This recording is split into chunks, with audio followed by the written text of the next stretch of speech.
எல்லாம் நல்லா இருக்கீங்களா? ஆண்டவருடைய பரிசுத்த நாமத்திற்கு மகிமை உண்டாகட்டும். மனமகிழ்ச்சியான இந்த நல்ல இரவு நேரத்திற்காக ஆண்டவருக்கு நன்றி சொல்லுகிறேன். மறுபடியும் நாம் கூடி வந்து தேவனை மகிமைப்படுத்துகிற ஒரு நல்ல வாய்ப்பை பரிசுத்த ஆவியானவர் நமக்கு ஏற்படுத்தி இருக்கிறார். முதலாவது, இந்த வாய்ப்பை எனக்கு ஏற்படுத்தின ஆண்டவருக்கு நான் மனதார நன்றி சொல்லுகிறேன். இன்றைக்கு இரவிலும் இந்த சிரமம் பாராமல் இந்த கூடுகையில் கூடி வந்திருக்கிற எல்லாருக்கும் ஆண்டவர் இயேசுவின் நாமத்தில் வாழ்த்து. கர்த்தர் நல்லவர். ரொம்ப சந்தோஷம். நம்முடைய பலகீனங்களில் நமக்கு உதவி செய்கிறவர் இந்த இரவிலும் நமக்கு உதவி செய்து நடத்துவாராக. இந்த தொடர் ஜெபங்கள், இந்த இரவு ஜெபங்கள் இந்த சபைக்கும் இந்த தேசத்திற்கு ரொம்ப உதவியாக இருந்து வருகிறது. உங்கள் எல்லாருடைய ஜெபங்கள் எம்மை போன்றவர்களை கிருபையாக நடத்துது. இந்த இரவில் நம்ம தொடர்ந்து வேதத்தை கற்றுக்கொள்ளணும். ஆவியானவர் நமக்கு கிருபை தருவாராக. ஆவியானவர் கிருபை தருவார். கொஞ்ச நேரம் சுவிசேஷ புத்தகத்தில் இருந்து ஆண்டவருடைய வார்த்தைகளை நம்ம கவனிக்க போகிறோம். கிருபை நிறைந்த பரிசுத்த பிதாவே, ஆண்டவர் இயேசு கிறிஸ்துவின் நாமத்தில் உம்முடைய திருமுகத்திற்கு முன் நாங்கள் வருகிறோம். பரிசுத்த ஆவியானவர் தொடர்ந்து எங்களோடு நீர் பேசும். அப்பிரயோஜனமான மனுஷன் என் கடமைகளை மட்டும் செய்ய வந்திருக்கிறேன். இந்த இடத்தில் உமது பிரசன்னமும் உமது கிருபையும் இருக்கட்டும். மனித வார்த்தைகள் அல்ல, தேவ வார்த்தைகள் எங்களுக்கு தேவை. மனித சத்தம் அல்ல, தேவ சத்தம் எங்களுக்கு தேவை. நான் அல்ல, நீர் வெளிப்பட வேண்டும் என்பதுதான் அவசியம். என் நாவை உமக்கு தருகிறேன், என் வாயை உமக்கு தருகிறேன், என் ஆவி ஆத்தும சரீரத்தை உமக்கு தருகிறேன். தொடர்ந்து இந்த ராத்திரி எங்களோடு பேசும்படி ஜெபிக்கிறோம். தடைகள் முழுவதையும் கர்த்தர் மாற்றும். இயேசுவின் நாமத்தில் ஜெபிக்கிறோம். இந்த இடத்தில் உம்முடைய மகிமை விளங்கட்டும் எங்கள் நல்ல பிதாவே. அல்லேலூயா. சர்ச் மினிஸ்ட்ரியில் உங்களுடைய ஒலிபெருக்கி காரியத்தை நீங்கள் ரொம்ப கவனிக்கணும். நம்முடைய சபையில் எல்லாமே இருக்கிற மாதிரி ஒலிபெருக்கியில் நீங்கள் ரொம்ப கவனம் செலுத்தணும். அதுக்கு காரணம், சில சவுண்ட்ஸில் நம்ம ஒரு அரை மணி நேரம் போயிட்டோம்னா உடனே நமக்கு கிட்ட தலைவலி வர ஆரம்பிச்சிடும். ரெண்டாவது, எல்லாருக்குமே சொல்வேன், இவ்வளவு சத்தத்துக்கு மேலே மைக்கை கொண்டு போய் பழகப்பட. புரியுதா இல்லையா? சில ஆட்களுக்கு வாய்க்குள்ளே இருந்து தான் மைக்கை காப்பாற்றணும். தவிர கொஞ்ச நேரம் விட்டால் விழுங்கிடுவான் போல தோணும். கடவுள் தான் காப்பாற்றணும் சில மைக்கெல்லாம். இதுதான் அதுக்கு கணக்கு. சரியா? எப்பொழுது நீங்கள் பேசும் பொழுது தண்ணீர் அதிகமாய் தேவைப்படுகிறதோ நீங்கள் பாதிக்கப்படுகிறீர்கள் என்று அர்த்தம். பிரசங்க நேரத்தில் 2 மணி நேரம் வரைக்கும் தண்ணீர் குடிக்காமையே பேசலாம். அதுக்கு காரணம் நம்ம வச்சிருக்கிற மைக்.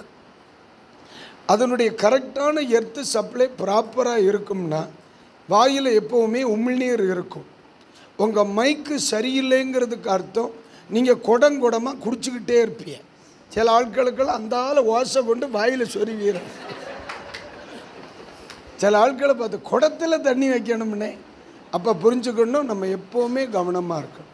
அதனால் இப்போ நல்லா இருக்குது, நல்லா தான் இருக்குன்னு சோமாக இருக்குது. ரொம்ப சந்தோஷம். ஏன்னா இடையில வரும்பொழுது தான் கொஞ்சம் பார்த்துக்கிடுவோம், சரியாயிடும். ஒன்றே நீங்கள் வரணும், இல்லைன்னா நான் வரேன். சரி, எல்லோரும் கைகளை உயர்த்தி ஒரு அல்லேலூயா. சரி, உங்களை தூங்காமல் வைக்கிறதே ஒரு பெரிய விஷயம். ஆண்டவர் தான் என்னை காப்பாற்றணும். உங்கள்கிட்டேருந்து என்ன முன்னால் உட்காந்துட்டு வரட்டும் பார்க்கலாம் இப்படின்னு இருந்தீங்கன்னு வைங்க, அப்புறம் இயேசுவே காணாமல் போயிடுவார். கர்த்தர் தான் நல்லவர். ஒரு ஆமீன் சொல்லுவோம். அல்லேலூயா. சரி, சிரித்த முகத்தோடு போனால் தான் நல்லது. ஏன்னா பொதுவாக நமக்கு நம்முடைய சரீரம் இரவு நேரத்தில் 10 மணிக்கு ஃபஸ்ட் லெவல் டயர்டாகும், 12 மணிக்கு அடுத்த லெவல் டயர்டாகும், 2 மணிக்கு அடுத்த லெவல் டயர்டாகும், 4 மணிக்கு அடுத்த லெவல் டயர்டாகும். நீங்கள் நல்லா கவனிக்கணும். சில ஆட்களுக்கு 10 மணியை தாண்ட முடியாது. அது சிலருக்கு யமகண்டம். சிலருக்கு 10 தாண்டிடலாம், 12 தாண்ட முடியாது. 12 மணிக்கு எங்கே உட்கார்ந்தாலும் சரி ஏச்சு வருவார். அப்படின்றான். அவ்வளோதான், 12 மணிக்கு ஜாலி முடிச்சு. ஆனால் 12 மணி வரைக்கும் ஓரளவு தாக்கு பிடிக்கலாம். இந்த 2 மணிக்கு ஒரு தூக்கம் வரும் தெரியுமா, அது ரொம்ப ஆபத்தான நிலை. நீங்கள் பார்த்துருக்கீங்களா? விபத்துகள் அதிகமாக 2 மணிக்கு மேலே தான் நிச்சயம் நடக்கும். 2 மணிக்கு மேலே தான் நடக்கும். ஏன்னா அப்போந்தான் நம்ம கண் திறந்திருக்கும், நம்முடைய உள் உணர்வுகள் தூங்கிடும். அது வரைக்கும் நம்முடைய வெளி சரீரத்தின் அவயவங்கள் தான் தூங்கும். ஆனால் டயர்டாகும். நம்முடைய உள் உணர்வுகள் 2 மணிக்கு மேலே தான் தூங்கும். அதனால் மேக்சிமம் 2 மணிக்கெல்லாம் படுக்கிறதுக்கு வாய்ப்பு கிடச்சுன்னா என்ன செய்திடணும், படுத்துடணும். இப்போ 2 மணி, இப்போ நம்ம 1:30 மணிக்கில் இருக்கோம். இப்போ சிலருக்கெல்லாம் 1:30க்கு 7:30 ஆரம்பிக்கும். அதனால் பொதுவாக என்ன எல்லாருமே அப்படித்தான். அந்த முழிகிறவு ஜபமெல்லாம் சில ஆட்கள் 2 மணிக்குன்னே என்ன வச்சுருப்பாங்க. பார்த்து உங்களுக்கு தான் சரியாகும். சரி, யோவான் எழுதிய சுவிசேஷம் 12ஆம் அதிகாரம். ரொம்ப நேரம் நம்ம படிக்கலை. ஆனால் இந்த காரியத்திலிருந்து இன்றைக்கி காலையில் அந்த மீட்டிங்கில் நான் பின்னால் உட்கார்ந்துருந்தேன். அப்போ பின்னால் உட்கார்ந்துருக்கும் பொழுது பரிசுத்த ஆவியானவர் என்னை அகத்தூண்டுதல் கொடுத்த ஒரு காரியத்தை இன்றைக்கி இரவில் ஒரு கணம் உங்களுக்கு சொல்லி நம்ம ஜெபம் பண்ண போகிறோம். எல்லாருக்குமே கனம் பண்ணப்படுகிற ஒரு ஊழியம் செய்யணும் அப்படிங்கிறது ஆசை தான். நானாக இருக்கட்டும், மேடையில் இருக்கிற போதகர்களாக இருக்கட்டும், இந்த இடத்தில் இருக்கிற எல்லாருக்குமே என் ஊழியம் கனப்படுத்தப்பட்ட ஊழியமாக இருக்கணும், இல்லையா பாஸ்டர்? அப்படி தான் நம்ம விரும்புகிறோம். ஆனால் பைபிளில் வாசிங்க, யோவான் 12 எடுத்து 26 கடைசி பகுதியை பாருங்கள். ஒருவன் எனக்கு ஊழியம் செய்தால் அவனை பிதாவானவர் கனம் பண்ணுவார். எல்லாரும் சொல்லுங்க, ஒருவன். அப்போ ஒரு ஊழியத்தினுடைய பிரதிபலிப்பு என்ன? நான் இயேசுவுக்கு செய்யும் ஊழியம் எனக்கு கனத்தை கொண்டு வரும். ஒரு முறை கூட சொல்லுங்க, நான் இயேசுவுக்கு செய்கிற ஊழியம் எனக்கு கனத்தை கொண்டு வரும். நான் மறுபடியும் சொல்லுவேன், உண்மையாகவே ஒரு மனுஷன், உண்மையாகவே ஒரு குடும்பம், உண்மையானவே ஒரு சபை இயேசுவுக்கு ஊழியம் செய்யுமானால் அந்த சபை, அந்த மனிதன், அந்த குடும்பம் ஆண்டவரால் கனம்படுத்தப்படுவது உண்மை. அதை யாராலும் மறுக்க. அல்லேலூயா. ஆனால் ஊழியம் செய்வதல்ல பெருசு. நான் கிறிஸ்துவுக்கு செய்ய வேண்டும், நான் இயேசுவுக்கு செய்ய வேண்டும். ஸ்தாபனங்களுக்காக செய்கிறார், சிலர் கமிட்டியார்களுக்காக செய்கிறார், சிலர் சபை மக்களுக்காக செய்கிறார். நம்ம யாருக்கு ஊழியம் செய்தாலும் நம்முடைய ஊழியம் யாருக்காக இருக்க வேண்டும்? இயேசுவுக்காக இருக்க வேண்டும். இயேசுவுக்காக செய்யப்படுகிற ஊழியம் இன்றல்லது நாளை எனக்கு நிச்சயம் கனத்தை கொண்டு வரும். அல்லேலூயா. நமது ஊழியம் வேறு யாருக்காகவும் நிகழக்கூடாது, யாருக்காகவும் நிகழக்கூடாது. இப்போ நம்ம நேசிக்கிற ஊழியர்களெல்லாம் சில நேரத்தில் இப்போ ஸ்டீபன் அருள்ராஜ் பாஸ்டர்லாம் ஆஃபீஸில் உட்காந்துருவார். இந்த சில அலுவலகத்தில் உள்நடப்பு செய்துவிட்டு வெளிநடப்பு செய்யாதிருப்பார்கள். டேட்டை வாங்கிட்டு தான் ஆஃபீஸிலேருந்து வெளியே வருவார். ஆனால் சில நேரங்களில் இப்படி நம்ம செய்யும் பொழுது நம்ம தேவனிடத்தில் விசாரிக்க வேண்டியது இருக்கிறது. அவர் என்ன கூப்பிடுகிறதினால் நான் சந்தோஷப்படுகிறேன், அவர் என்னை கூப்பிடுகிறதினால் அல்ல, தேவன் அவரிடத்தில் என்னை அனுப்பினால் மட்டுமே நான் அவர்களுக்கு ஆசீர்வாதமாக இருக்க முடியும். அதில் தான் ரொம்ப முக்கியம். அப்போ நம்முடைய ஊழியத்தில் நம்ம கவனிக்க வேண்டிய மிக முக்கியமான காரியம், எனது ஊழியம் கிறிஸ்துவுக்காக செய்யப்படுகிறதா, இயேசுவுக்காக செய்யப்படுகிறதா? இது முதலாவது சிந்திக்க வேண்டிய காரியம்.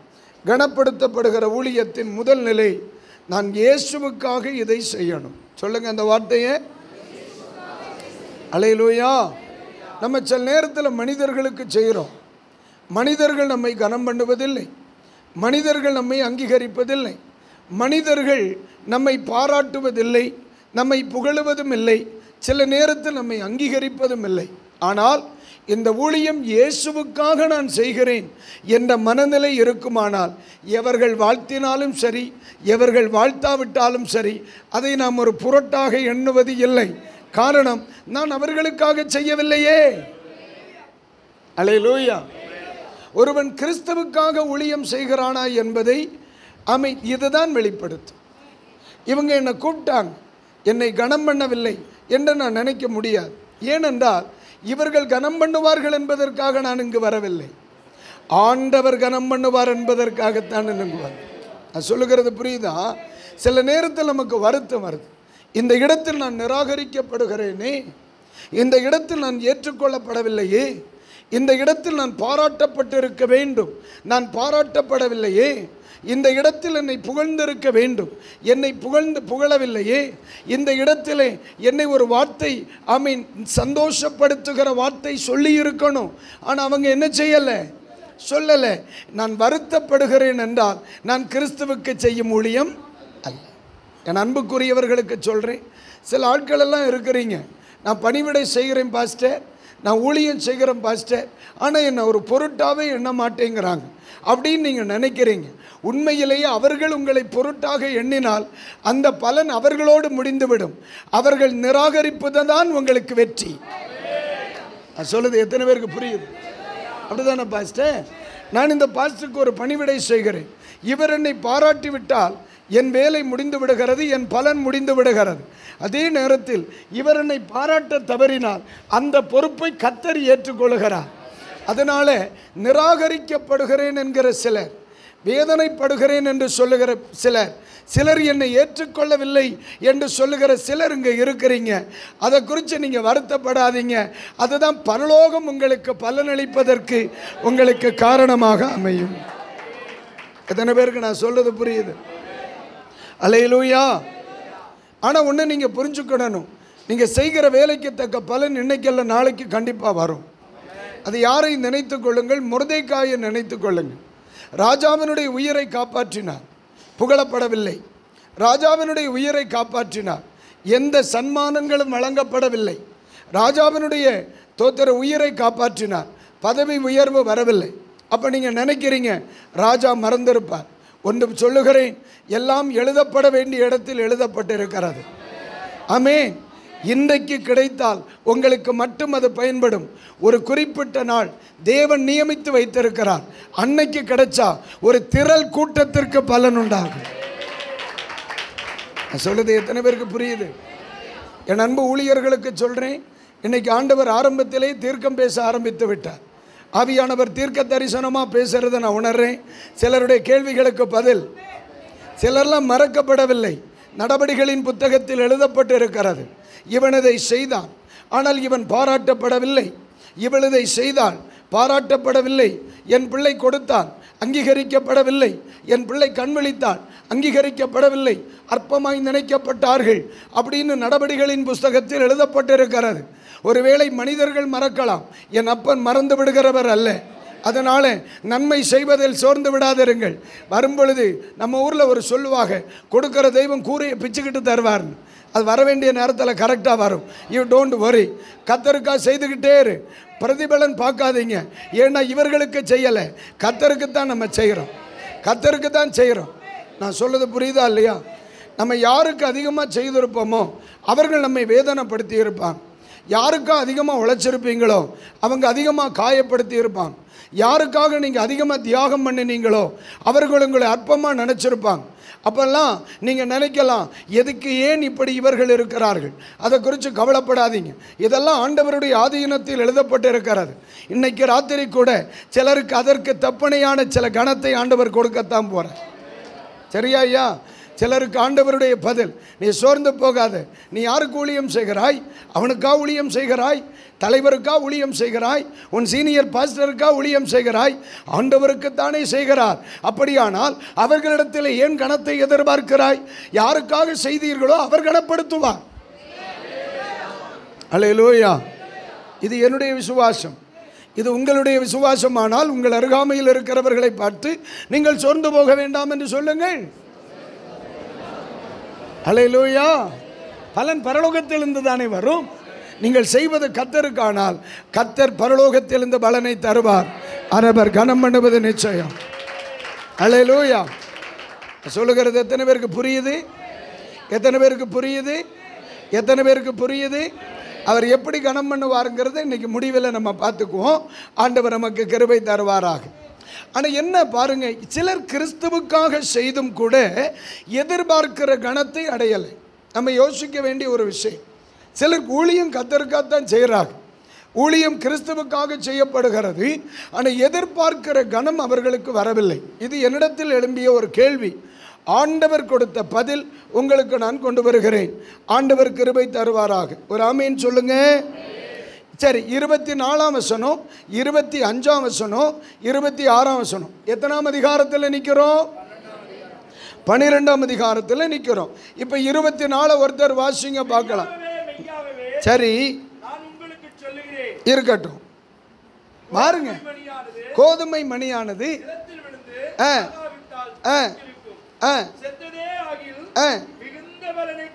ஒரு அல்லேலூயா.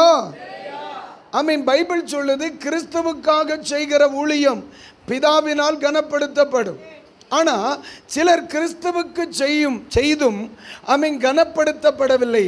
அருமையான ஊழியர்களுக்கு சொல்லுகிறேன், நம்முடைய ஜீவியம் கிறிஸ்துவுக்காக ஊழியம் செய்தாலும் 3 நிலைகளில் சிலுவையில் அறையப்பட்டிருக்க வேண்டும். ஒன்று, சுயம் செத்து கர்த்தருக்காய் ஊழியம் செய்யணும். என்னங்க, ஒரு முறை கூட சொல்லுங்க. அல்லேலூயா. சிலர் ஊழியம் கிறிஸ்துவுக்காக செய்தும் சுயம் சாகாதபடியினால் பலன் உண்டாகவில்லை. வேதம் சொல்லுகிறது சுயம் சாகணும். சில ஆட்களுக்கு நல்ல பாஸ்டர் தான், கோபத்தை குறைக்க முடியலையே.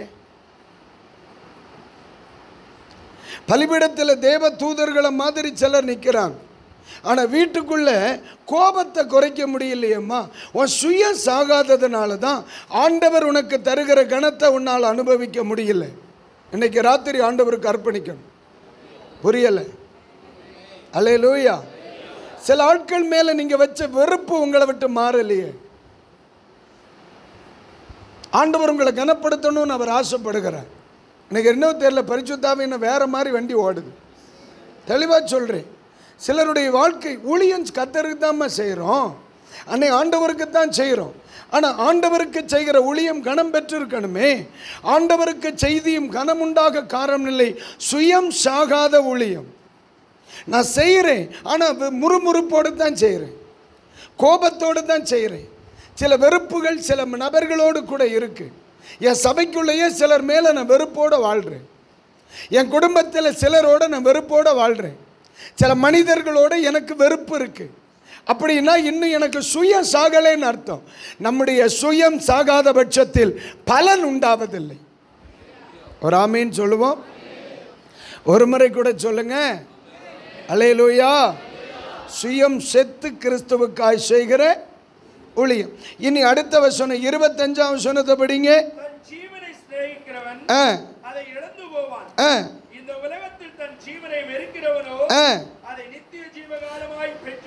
ரெண்டு, சுயம் வெறுத்து வாழ்கிற ஊழியம். ரெண்டாவது என்ன ஊழியம்?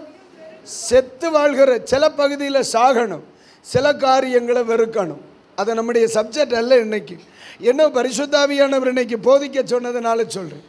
சில காரியங்களை வெறுக்காத பட்சத்தில் சில காரியங்களை சுதந்திரித்து கொள்ள முடியாது. ஆண்டவருடைய ஊழிய பகுதிகளில் சில காரியங்கள் மேலே நமக்கு வெறுப்பு வரணும். சில காரியங்களின் மேல் வெறுப்பு வராத பட்சத்தில் நம்ம விரும்புகிற சில காரியம் என்ன செய்யாது, கிடைக்காது. அப்போது ஒன்று செத்து செய்கிற ஊழியம், ரெண்டு வெறுத்து செய்கிற ஊழியம். சொல்லுங்க, வெறுத்து செய்கிற ஊழியம். அடுத்த வசனத்தை பாருங்க. ஒருவன் எனக்கு ஊழியம் செய்கிறவனானால் என்னை பின்பற்ற கடவன். நான் எங்கே இருக்கிறேனோ அவன் அங்கே என் ஊழியக்காரனும் இருப்பான். ஆமை. கிறிஸ்துவை மாதிரியாக வைத்து செய்யும் ஊழியம், இயேசுவை பின்பற்றி செய்கிற ஊழியம். ஒரு ஆமீன் சொல்லுங்க. ஒன்று சுயம் செத்து, ரெண்டாவது சுயம் வெறுத்து, மூன்று ஆமை கிறிஸ்துவை முன்னிறுத்தி செய்கிற ஊழியம் கனத்தை கொண்டு வரும். அதில் எந்த மாற்று கருத்தும் இல்லை. நம்முடைய வாழ்க்கையில் இன்றைக்கி நிறைய பேர், இன்றைக்கி பாஸ்டர் சொன்னார், நிறைய ஜூனியர்ஸ் வந்திருக்காங்க அப்படின்னு பாஸ்டரையா சொன்னார். நிறைய பேர் மேடைகளில் நிற்கிறாங்க. தயவுசெய்து சொல்கிறேன், உங்களுக்கு மாடல் வேறு யாருமே கிடையாது, இயேசு மட்டும்தான். அந்த விஷயத்தில் நீங்கள் ரொம்ப கவனமாக இருக்கு. ஏன்னா தோத்துறோம், சில நபர்களை பார்த்து நம்ம பேட்டர்ன் போடும் பொழுது நம்ம மேலே உள்ள தேவத்திட்டம் நிறைவேறாமல் போயிடும். நான் சொல்கிறது புரியுதா இல்லையா? நான் அவனாகவும் முடியாது, நான் நானாகவும் முடியாது, நடுத்தருவில் நிற்க வேண்டியது வரும். அதனால தான் எப்போவுமே சொல்கிறேன், நீங்கள் நீங்களாகவே இருங்க. உங்களால் முடியுமானா இயேசுவ மாதிரி இருங்க. நான் சொல்ல புரியும்னு நினைக்கிறேன். நீங்கள் வேறு யார் மாதிரி என்ன செய்ய வேண்டாம். சில ஆட்களை நான் மேடையில் பார்க்குறேன். சில ஆட்கள் பேசுனா திணறனையா மாதிரியே பேசுவாங்க. சில ஆட்கள் மோன்சி அண்ணா மாதிரியே பேசுவாங்க. என்ன முக்குறானுவேன் அப்படி பேசுகிறதுக்கு தோத்துறான். பைல்ஸ் வராமல் இருந்தால் ஆச்சரியம். ஏன் அப்படின்னா, ஏன் நீயா இருந்துட்டு போயேன் இல்லையா?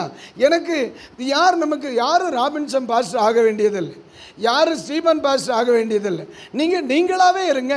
நான் பேசாமல் நானாகவே இருக்கிறேன். அல்லேலூயா, அல்லேலூயா.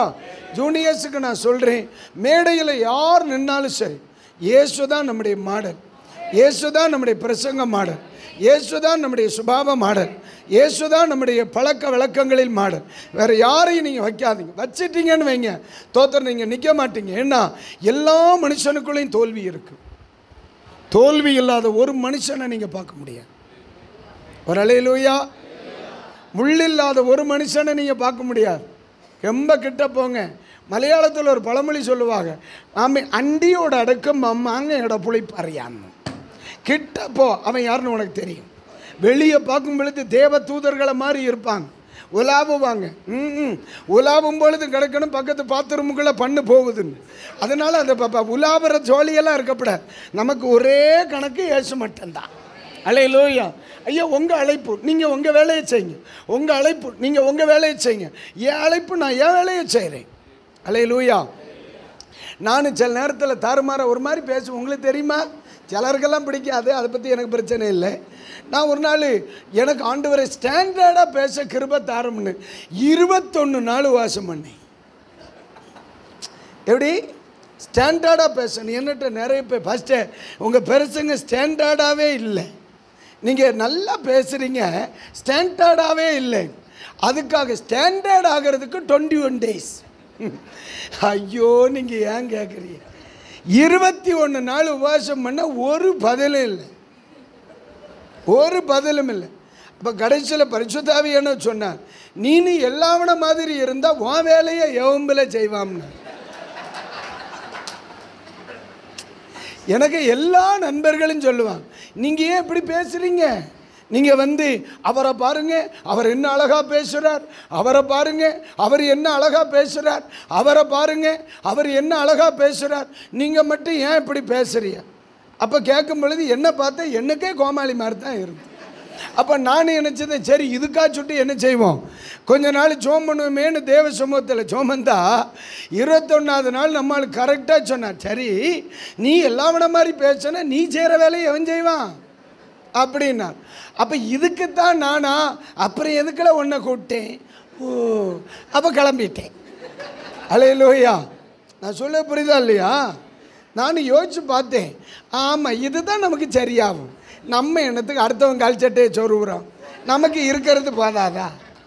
ஏம்னே சும்மா கடை. அல்லேலூயா. இந்த 27 வருஷமாக ஆயிரக்கணக்கான மக்களை உடைய ஒரு சபைக்கு போதகரான இதே தரத்தில் தான் வருது. எத்தனையோ நாடுகளுக்கு போய்வார், இதோ தரத்தில் தான். பராக்கா சபை பல நாடுகளில் இருக்கிறது, இதே தரத்தினால தான். இந்த கோமாளியாக இருந்துட்டு தானே உங்கள் முன்னாடி வரைக்கும் வந்திருக்கேன். அப்புறம் இன்னைக்கு மேலே என்ன ஸ்டாண்டர்ட் ஆகிறது? அல்லேலூயா. நான் சொல்லது புரியும்னு நினைக்கிறேன். அல்லேலூயா. அதாவது என்னுடைய தரம் அல்ல என்னிடத்தில் ஆத்துமாக்களை கொண்டு வருகிறது, என் மேலே ஆண்டவர் வச்ச கிருபை தான். அப்படியெல்லாம் பார்த்தா யோவானின் ஊழியம் வளர்ந்துருக்கே கூடாது. நம்ம எல்லாம் நம்ம தோத்துறோம். சொல்ல வாருங்க ஞானஸ்நானம் எடுங்க, வாங்க ஞானஸ்நானம் எடுங்க, வாங்க ஞானஸ்நானம் எடுங்கன்னா ஒரு வேளை வர காணும். ஆனால் யோவானுடைய ஊழியம் என்ன சொல்லுது? ஐயா நாங்கள் என்ன செய்யணும்? நாங்கள் ஜட்ஜு கேட்குறார், நான் என்னைக்கு ஞானஸ்நானம் எடுக்கணும்? தோத்துறேன். அவர்கிட்ட கேட்குறாங்க, நான் என்ன செய்யணும், நான் என்ன செய்யணும்னு கேட்டிருக்காங்க. இங்கே நம்ம உள்ள நாள் பொழுதா நீ இதை செய்யணும், நீ இதை செய்யணும், சுவாலியாக பாருங்க. அப்போ அந்த மனுஷனுடைய பிரசங்கம் எப்படி இருந்துச்சு? யோவானுடைய ட்ரெஸ் எப்படி இருந்துச்சு? யோவானுடைய ட்ரெஸ் எப்படி இருந்துச்சு? தோத்தர் ஒட்டக மயிர் வாட்டி சூட்டு ஒன்றும் இல்லை. என்ன சாப்பிட்டார்? அவருடைய ஃபுட் எப்படி இருந்துச்சு?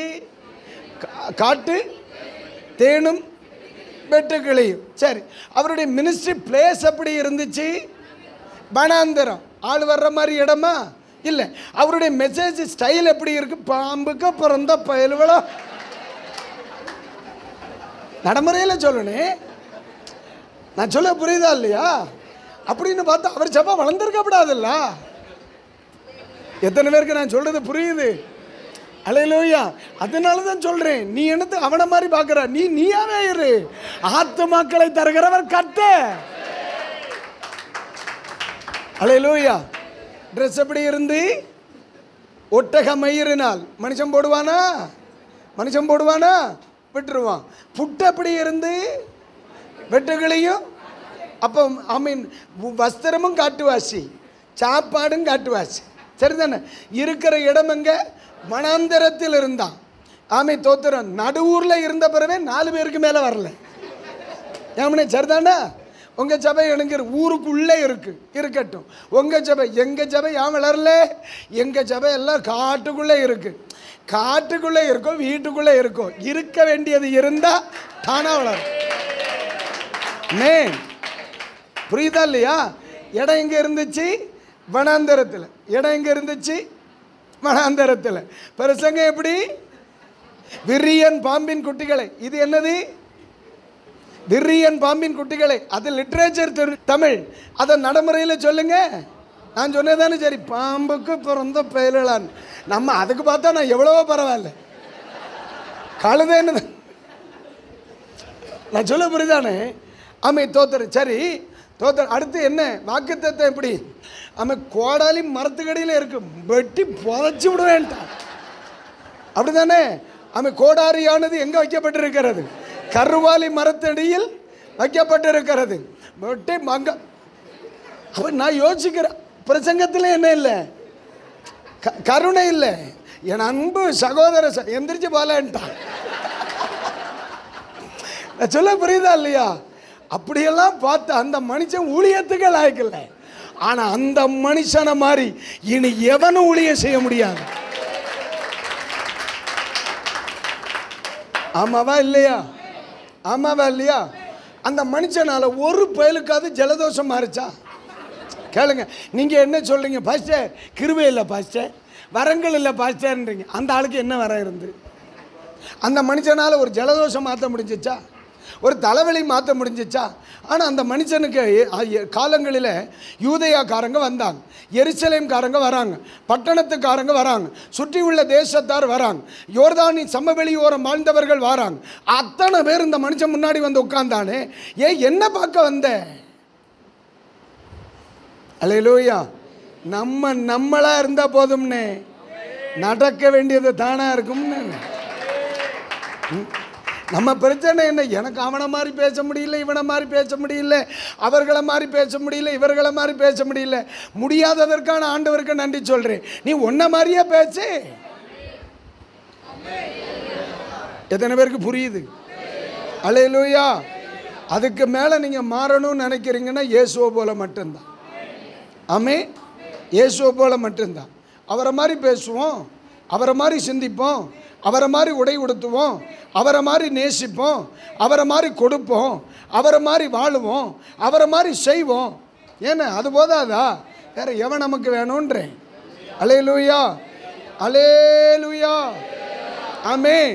கர்த்தருக்கு செய், கர்த்தர் கனம் பண்ணுவா. கர்த்தருக்கா செய்யுங்க, கர்த்தர் கனம் பண்ணுவா. இன்னைக்கு ராத்திரி உங்களை பார்த்து கேட்குறேன், உங்கள் ஊழியம் கிறிஸ்துவுக்காக செய்யப்படுகிறதா? ஆம் என்று சொல்கிறவர்கள் ஆமேன் என்று சொல்லலாம். அப்போ எதிர்காலத்தை குறித்து நீங்கள் ஏன் பயப்படுறீங்க? இவருக்கு வேலை செய்தால் அவர் சம்பளம் கொடுப்பேன்னு தானே சொல்லுதாரு. இவருக்கு வேலை செய்தால் அவர் சம்பளம் கொடுப்பார். எனக்கு ஊழியம் செய்தால் பிதாவானவர் கனம் பண்ணுவார். இவருக்கு வேலை செய்யணும், அவர்கிட்ட கூலி கேட்கணும். அப்படியானால் நீங்கள் செய்வது இயேசுவுக்காக ஆனால் பரலோகம் உங்களுக்கு கடனாளியாக இருக்காது. ஆண்டவர் உங்களை ஆசீர்வதிப்பது நிச்சயம். நான் சொல்றது எத்தனை பேருக்கு புரியுது? ஒரு அல்லேலூயா, அல்லேலூயா. அப்போ சோறு வேணாமே, மனம் தளர வேண்டாமே, தைரியமாக இருக்கலாமா இல்லையா? எவனை என்ன சொன்னாலும் சரி லூசு போய் போகிறான்ட்டு போயிட்டே இருந்தீ. கர்த்தர் சோதர். அல்லேலூயா. எப்போ என் அழைப்புக்கு ஒருத்தன் இடையூறாக இருக்கானா நான் உடனே நினச்சிருவேன் பைத்தியம் போகுதுன்னு. ஆமாம், ரெவரண்ட் டாக்டர் இந்த சுவாலியே இருக்காரு, மிஸ்டர் பைத்தியம் போகுது, கிட்ட போகாத பராண்டி போடுவான், கிளம்பி. அலையில யோசிக்கவே மாட்டேன் நான். அதுக்கு காரணம் என்ன? அழைத்தவர் நல்லவர், கரெக்டாக நடத்துவார். ஆமாம், கர்த்தருக்கு ஸ்தோத்திரம் சொல்லுங்கள். பக்கத்தில் கைப்பிடி சொல்லுங்கள், தைரியமாக போங்க பரவாயில்ல, தைரியமாக போங்க பரவாயில்ல. ஆமென், ஆமென். சரி, கர்த்தர் உங்களை கனம் பண்ணுகிறதை, தேவன் உங்கள் மூலமாய் தன்னுடைய மகிமையை வெளிப்படுத்துறதை நீங்கள் எப்படி அறிவீங்க? நீங்கள் நல்லா கவனிக்கணும். இன்றைக்கி நீங்கள் எல்லாம் நினைக்கிறீங்க ஜஸ்டின் மோசஸ் பாஸ்டரே எல்லா சபைகளும் அழைக்கிறாங்க. நான் ஒரு உதாரணத்தை சொல்கிறேன். இன்றைக்கி காலையில் ஒரு இடத்துல அழைச்சிங்க, மத்தியானம் ராத்திரி ஒரு இடத்துல அழைச்சாங்க, இன்றைக்கி ராத்திரி இன்னொரு இடத்துல அழைக்கிறாங்க. யார் அழைக்கிறா? என்ன? விசுவாசிகள் தானே அழைக்கிறாங்க, போதகர்கள் தானே அழைக்கிறாங்க. நீங்கள் நல்லா கவனிக்கணும். ஆண்டவர் ஒரு மனுஷனை மகிமைப்படுத்துவது சபைகள் என்னை அழைப்பதனால் அல்ல. நீங்கள் எப்போவுமே நீங்கள் புரியணும். நான் எல்லாரும் அழைக்கும் பொழுது நான் ரொம்ப கவனமாக இருப்பேன். சபைகளில் ரொம்ப மீட்டிங் வருது, நிறைய கன்வென்ஷன் பேசுகிறோம். அப்போ ஆண்டவர் என்னை மகிமைப்படுத்துகிறான்னு நினைக்கப்படாது. ரொம்ப கவனமாக இருக்கணும். ஆண்டவர் நம்மை மகிமைப்படுத்த போகிறாருங்கிற அடையாளமே வேற வேற. ஒரு ஆமென் சொல்லுவோம். For prayer contact, Pastor J. Kumar, El Shaddai Ministries, 9500252586, Surandai.